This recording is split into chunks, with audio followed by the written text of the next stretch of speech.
This is a foundation inspection. We're at the rear left elevation corner. You've got a corner pop here. They're very common. It's not anything to worry about. It happens at corners because it's a stress concentrator and there's no reinforcement in it because there's no room to get it in, so you get those little pops.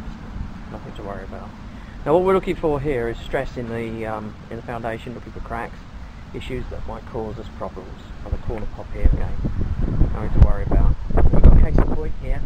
We've got a downpipe. It's coming down from the roof and it's actually eroding the ground here at the right rear elevation. What needs to happen is extension pipes need to put on, take it out about 6 feet, okay, and then build up the grade here and then make it work perfect. I'm at the right elevation. Okay, we're still looking at the foundation.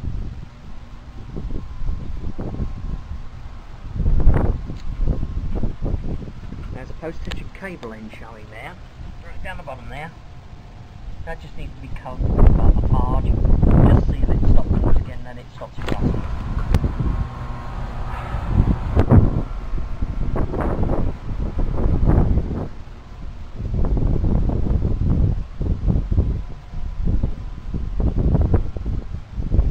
We're now moving to the front left elevation, another corner pop. Still looking at the foundation.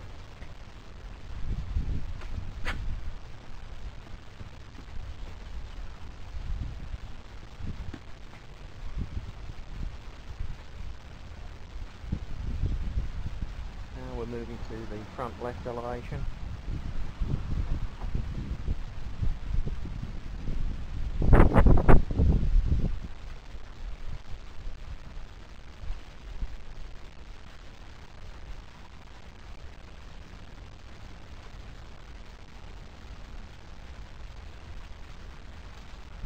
Okay, so on the day of the inspection the foundation is looking in good order. There's no signs of cracks or anything. All I'd say is around the building, which is very common in these parts, is that the grade doesn't come up fully to about 4 inches from the brick rear edge shelf, and it should do.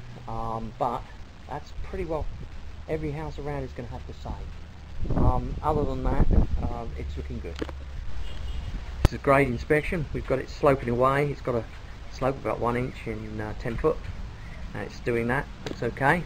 Let's move to the front elevation.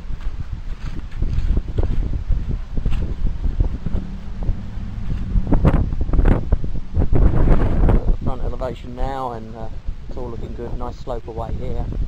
Should drain very well. And now have a look at the right elevation. Yep, we've got drainage here. It all slopes away. Now, for some reason they've been putting bricks down here. I don't know what that's doing now, but do not put bricks in this area here because that's a swale.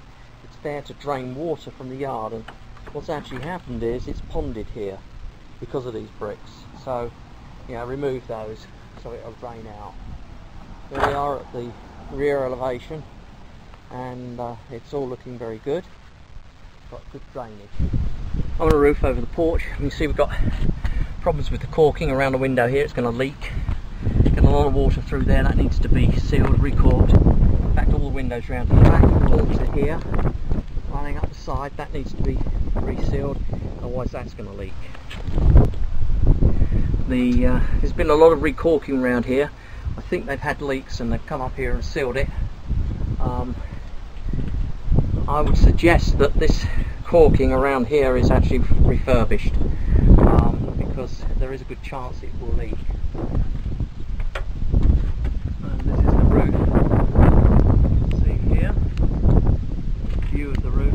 It's in reasonable condition. I'm having to inspect the roof from the ground. I cannot get a ladder up there, it's too high for me, but I can see the roof clearly. What we're looking at is the penetrations and the condition of the shingle field. All looks good on the left elevation. This is the attic.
we have ventilation to the attic here, and we have ventilation across the other side here. Now the problem with this is, when I move back, what can happen is air can come in this vent here, just transverse over and go out there. Really what should happen is these vents should be on one side only, and you should choose which side you want. We could put one extra there, one extra here, and dispense with the vents there, and that would improve the attic ventilation.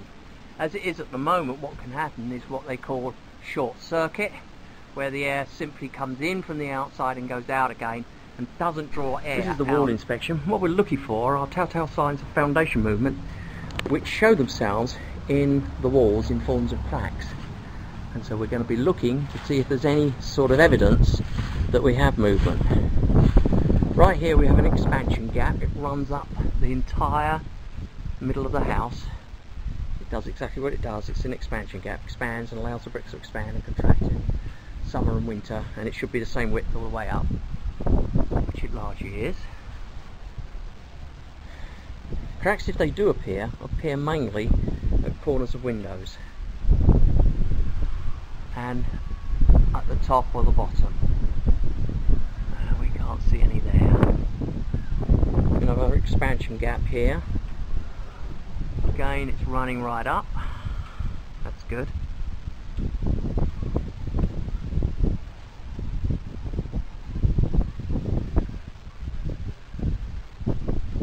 Now we're going to move to the front elevation, and we're going to be looking for telltale signs of movement. None of the left elevation.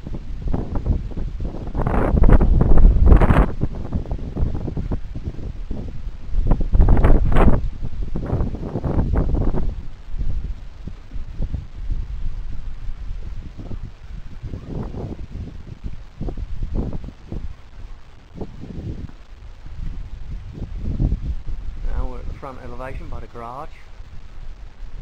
Again, there's no signs of cracking in the walls at all. Often they occur if they're going to at lintel. There's a little bit of separation of this lintel here. I think that's just common settlement and contraction in summer winter.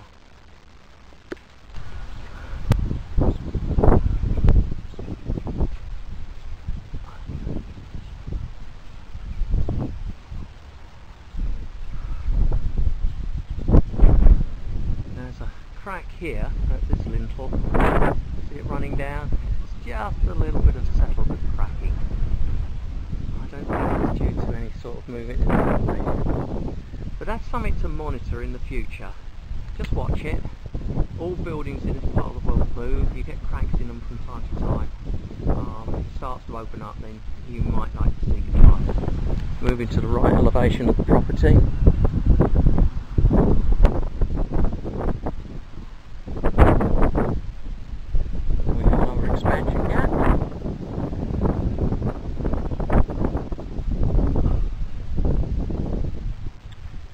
Again, we're looking for cracks around the windows.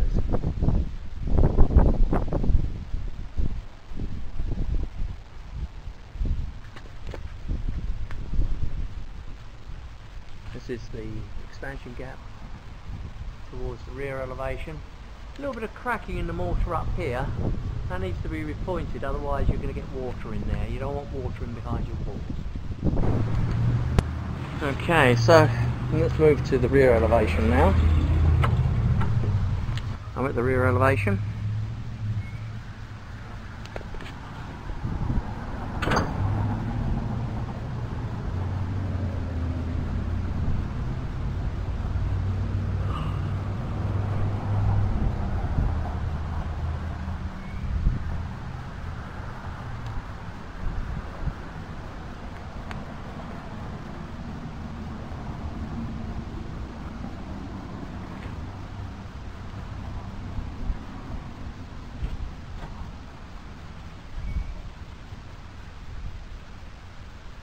Okay, there's a little bit of settlement at the rear left elevation, and it's indicated by the crack in the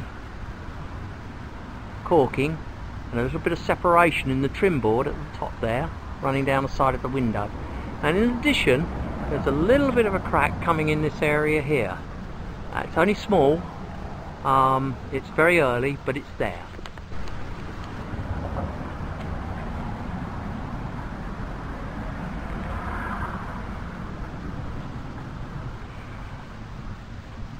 This is door inspection. We have a bit of water penetration down here. Now, the cause of the penetration I can't be sure of, but we've got, here we are. What has actually happened is, because of the, I've mentioned already, there's a little bit of common settlement going on here. You've got this gap opening up in the caulking, and that's allowing water to be driven in. That water runs down inside the wall and settles down here, where we've got the little bit of rot, and you can see the baseboard is separating from the wall. So there's a bit of water behind here. I don't think there'll be enough to have caused any damage, but it's got to be fixed, and you fix it by recorking it.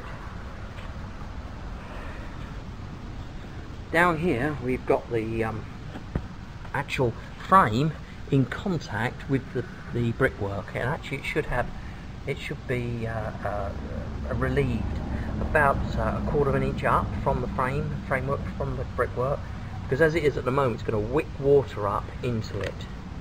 In addition, down here we've got a hole in the caulking and a hole here that's going to allow water in. Again, another chance to cause the rot that we see here. As you see, there's clear evidence of water penetration at this point. It's the front door. Again, we're looking to see if we've got any evidence of water penetration. Now I've got a hole down here, that's got to be caulked, otherwise you're going to get water in there.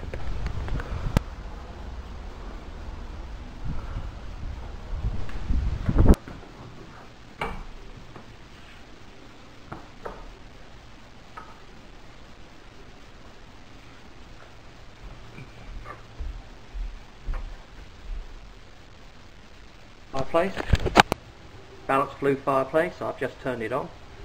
Switch to turn it on is there. It's burning. Now as such, it's a completely different type of chimney to the one that you may be used to. Now we'll just go out the back and I'll explain to you what you've got. These fireplaces are extremely safe, designed to take fresh air from the outside and exhaust gases to the outside through the same system. So you have the hot air coming out here, as hot gases come out there, it gets very hot, keep the children away from it. And the combustion air goes back through a tube here, and the amount of air drawn in balances the air of the exhaust coming out, hence the name balanced flue. It's the main panel. We have a neutral line coming in here, and we have two hots. We have 1, 2, 3, 4, 5, 6 circuits that are disconnected. You might like to ask the present owners where those circuits go. This is the grounding bar, and the ground's going out there. Let's go and have a look at the meter.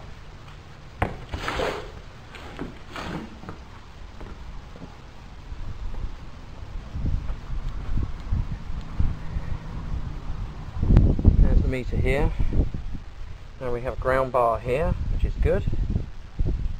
Meter is sealed around the edges.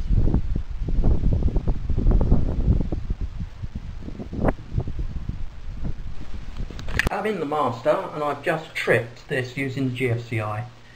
Trip, put it in, tripped. Okay, should be reset over here. Here it is. Why it's not resetting it? It's tripped. I suspect that these two outlets are tied into another circuit and this GFCI is redundant. That's what I suspect. I can't say anything about it. Probably need an electrician to have a look at it. This outlet here is loose. I'm in the guest bathroom on the upper floor and I found a tripped GFCI. Plug this in, turn it on, and I wouldn't mind betting that the bathroom GFCI is now working. So that GFCI downstairs is redundant. It can be taken out, swapped out. This is controlling that circuit. Yeah, the furnaces are currently running. It's burning on both sides. Flues are in good place. This one's just lit up. It's burning.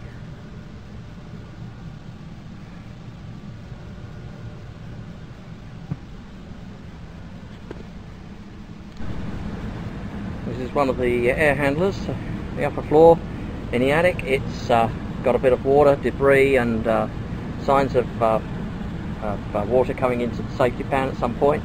Not a great deal, a little bit there. There's more in this one over here.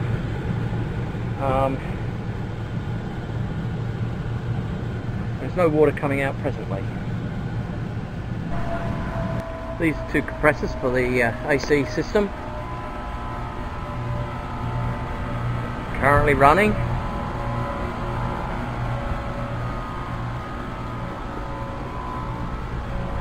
There's no obvious signs of damage to them.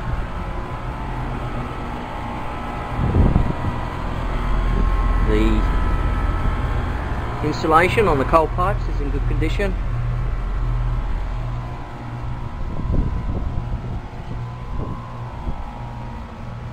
Overall, looks good.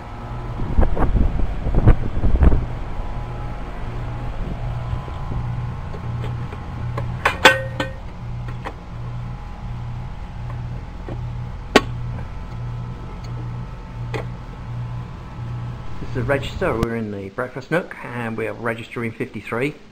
We have a return here and we're registering 71, and then we have another register here. That's very bad design. What's going to happen is we're going to get a short circuit where the cold air is going to come out here, flow straight into the return here. Very bad design. I don't like that at all. It's going to reduce the efficiency of the system as cold air gets drawn into the return here. Let's have a look at the master bedroom, see what we've got in terms of temperature drop. It's the master. We've got a drop here of 57. Again, we've got poor location of the actual return. We've got a poor location for the register. It should be down here at the window edge end, and there should be a return vent here in the wall to allow the air to pass through. What actually is intended to happen is intended to actually come under the door. It doesn't work very well. You might like to put a vent in there. It will actually improve the efficiency of your system. Let's go and look at the upper floor and see what we can find there in terms of temperature.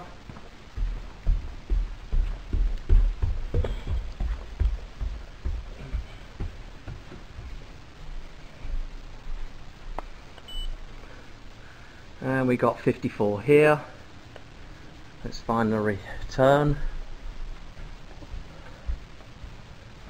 Here's the return, and the return is 69.70. Okay, that's good. This is a water meter and valve. It's inside this case.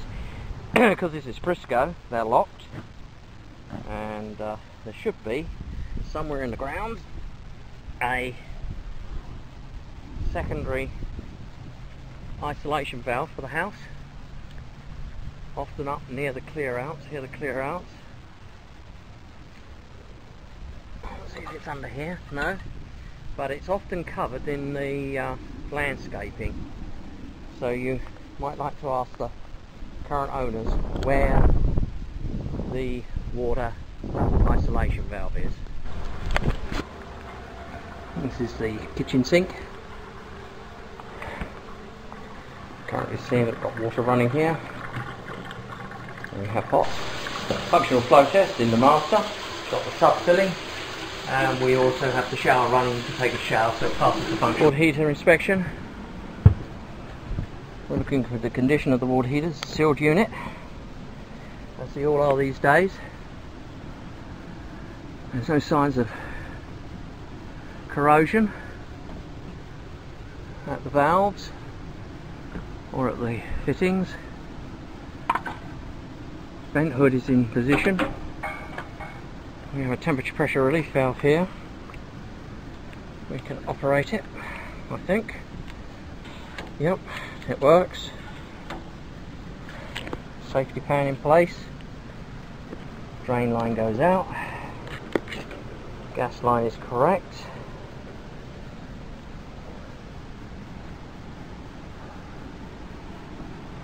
All looks very good. Zone 1 is running.